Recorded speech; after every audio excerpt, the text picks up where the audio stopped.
ونعوذ بالله من شرور أنفسنا ومن سيئات أعمالنا من يهده الله فلا مضل له ومن يضلل فلا هادي له وأشهد أن لا إله إلا الله وحده لا شريك له وأشهد أن محمدا عبده ورسوله صلى الله عليه وعلى آله وأصحابه والتابعين وتابع التابعين ومن تبعهم بإحسان إلى يوم الدين. أما بعد, ikhwani fid din, a'azzakumullah, kaum muslimin pendengar radio Indah Siar yang kami hormati.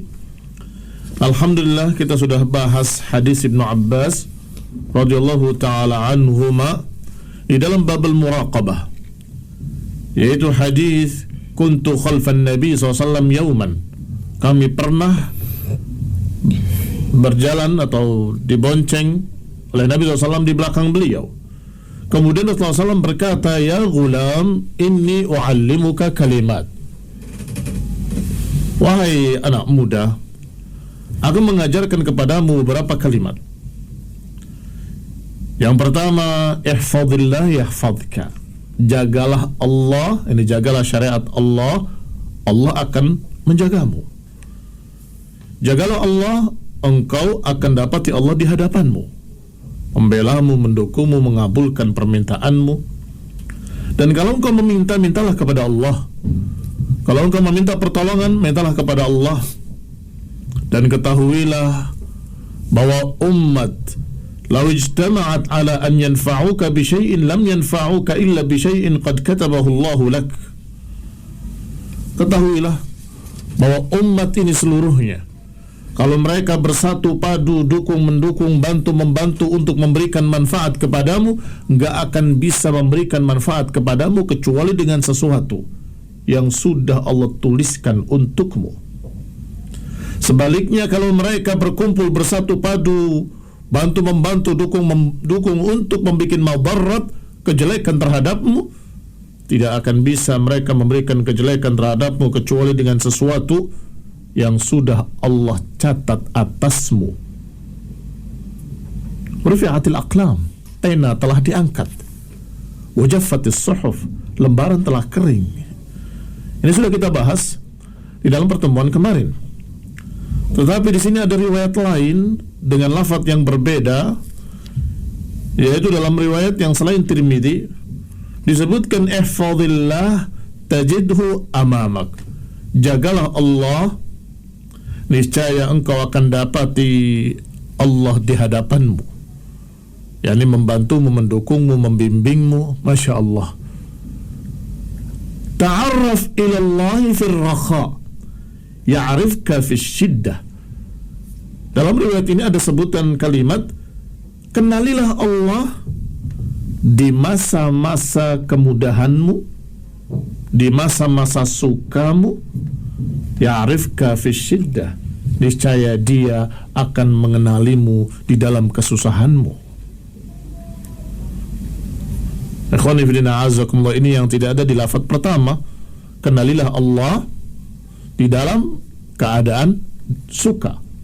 Artinya ketika kita dalam keadaan baik, dalam keadaan suka, dalam keadaan gembira, kita jangan melupakan Allah Subhanahu wa taala. Kita tetap memuji Allah, mensyukuri nikmatnya, tidak kemudian hura-hura melampaui batas dengan kegembiraannya. Jangan. Tetap ingat Allah, tetap ingat syariat Allah Subhanahu wa taala. Ya'rifka fi syiddah, niscaya Allah akan mengenalimu dalam keadaan susah. Ketika kamu susah, Allah akan mengingatmu, Allah akan tetap memberikan bantuan kepadamu, akan memberikan jalan keluar kepadamu, ila akhirnya. Wa'alam, ketahuilah, annama akhta'aka lam yakun liyusibak.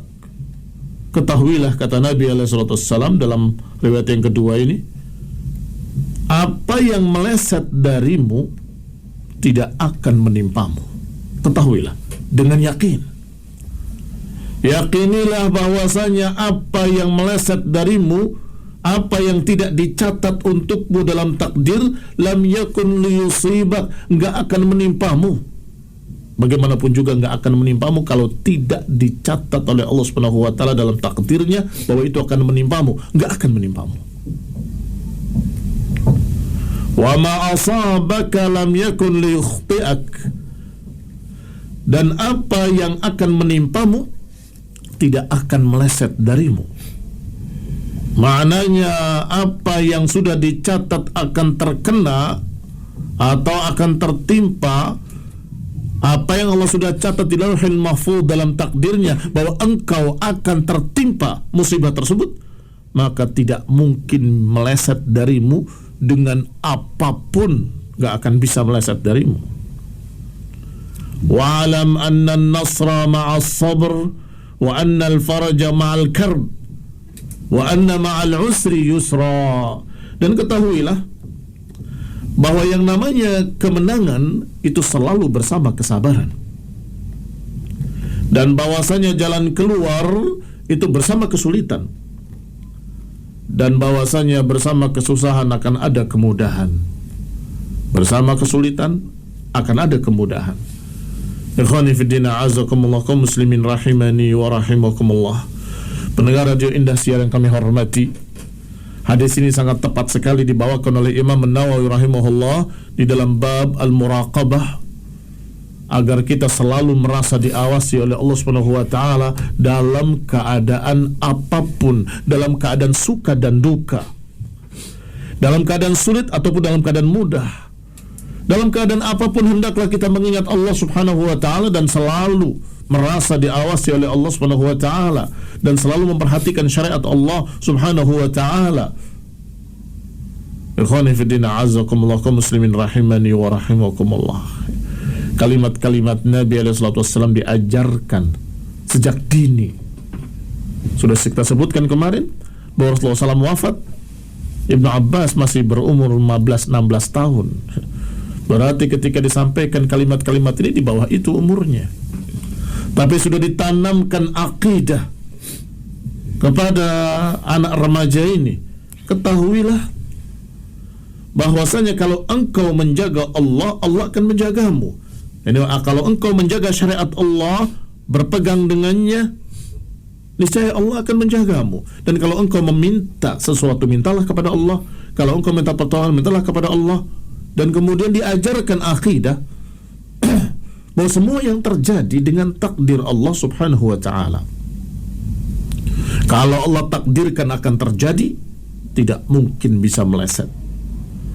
Kalau ditakdirkan meleset darimu, gak mungkin akan menimpamu. Maka tawakallah kepada Allah Subhanahu wa taala. Bergantunglah kepada Allah Subhanahu wa taala, jangan khawatir. Walaupun umat seluruhnya bersatu padu ingin menimpakan kejelekan kepadamu, gak akan bisa menimpakan kejelekan kecuali dengan sesuatu yang sudah ditakdirkan oleh Allah Subhanahu wa ta'ala. Sebaliknya, kalau mereka bersatu padu untuk menimpakan kebaikan atau memberikan kebaikan kepadamu, gak akan bisa memberikan kebaikan kepadamu kecuali dengan sesuatu yang sudah ditakdirkan oleh Allah Subhanahu wa ta'ala.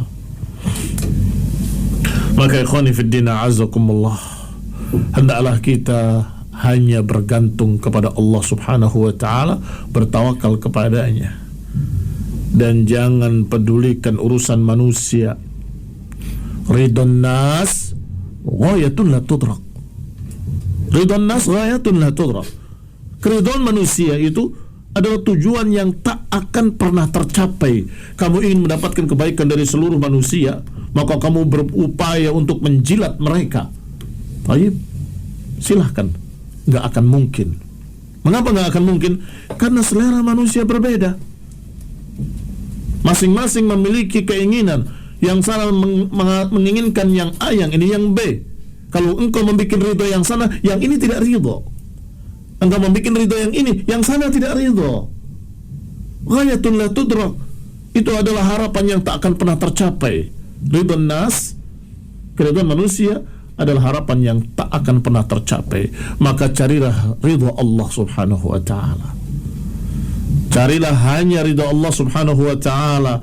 Biarkan manusia, apakah mereka ridho ataupun tidak ridho. Kalau Allah Subhanahu wa ta'ala ridho, maka alhamdulillah, itu yang kita harapkan. Ikhwani fillah azakumullah, kenalilah Allah ketika engkau dalam keadaan suka. Niscaya Allah akan mengenalimu dalam keadaan susah. Ketika engkau susah, Allah Subhanahu wa taala yang akan memberikan kebaikan kepadamu, jalan keluar kepadamu. Ikhwani fillah azakumullah, disebutkan kalimat-kalimat yang berikutnya di dalam lafaz ini. Yang pertama adalah masalah takdir. Apa yang menimpamu atau apa yang dicatat menimpamu nggak akan meleset darimu, dan apa yang dicatat meleset darimu nggak akan menimpamu. Yakinlah, sehingga jangan khawatir, berharaplah pada Allah Subhanahu wa taala. Yang berikutnya, an-nasr ma'as sabr. Kemenangan itu bersama kesabaran. Kalau mereka ada 10 orang sabirun, bisa mengalahkan 20 orang. Kalau mereka 100 orang sabirun, akan bisa mengalahkan 200 orang. Syaratnya sabirun, sabar. An-nasr ma'as sabr. Wa annal farja ma'al karb. Dan bahwasanya faraj, jalan keluar, adalah bersama al-karb, bersama kesusahan. Ada kesusahan, akan ada jalan keluar. Wa inna ma'al usri yusra. Dan ketahuilah, bersama kesusahan akan ada kemudahan. Orang yang meyakini bahwa setelah kesusahan akan ada kemudahan, dia akan sabar dan akan selalu bergantung pada Allah SWT, dan tetap istiqamah di atas tauhid wa sunnah, tetap istiqamah di atas kebenaran dalam keadaan susah. Ada yang membujuk, ke dukun ini saja, ke dukun itu saja. Tidak. Saya akan terus berdoa kepada Allah, dan saya yakin bersama kesusahan ini akan ada kemudahan. Maka dia bisa sabar dan bisa istiqamah. Sedangkan mereka yang tidak yakin bersama kesusahan itu akan ada kemudahan, maka mereka sangat gelisah, sangat takut, akhirnya mereka membabi buta. Maksud saya membabi buta, dia berupaya dengan upaya-upaya yang haram, upaya-upaya yang tidak dihalalkan oleh Allah, upaya-upaya yang menentang Quran wa sunnah. Memakan yang haram, meminum yang haram, mendatangi tempat-tempat haram karena ingin selesai dari kesusahannya. Datang ke dukun-dukun, datang katanya orang pintar, padahal mengajarkan kesyirikan-kesyirikan. Disuruh dia untuk masang sesajen, disuruh dia untuk memberikan persembahan-persembahan kepada selain Allah, disuruh dia untuk memberikan persembahan pada penunggu laut, penunggu gunung dan sebagainya. Pokoknya apapun dia lakukan, yang penting hilang kesusahan. Orang ini tidak sabar dan tidak istiqamah karena dia lupa inna ma'al usri yusra, thumma inna ma'al usri yusra. Dia lupa kalau bersama kesusahan akan ada kemudahan. Sabar. Dia lupa kalau bersama kesulitan akan datang kemudahan, bersama musibah akan datang jalan keluar. Alhamdulillah, kalimat-kalimat ini merupakan tonggak-tonggak akidah yang menjadikan seseorang besar hati dan istiqamah. Orang yang selalu tawakal pada Allah Subhanahu wa taala, selalu tabah dalam menghadapi segala kesusahan. Wallahu taala a'lam bis-shawab. Wassallallahu ala Muhammadin wa ala alihi wa ashabihi wa sallama tasliman katsira.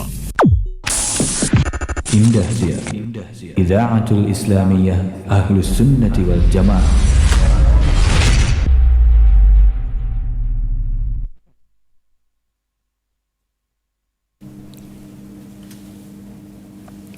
Bismillahirrahmanirrahim. Assalamualaikum warahmatullahi wabarakatuh. Alhamdulillahi wassalatu wassalamu ala Rasulillah wa ala alihi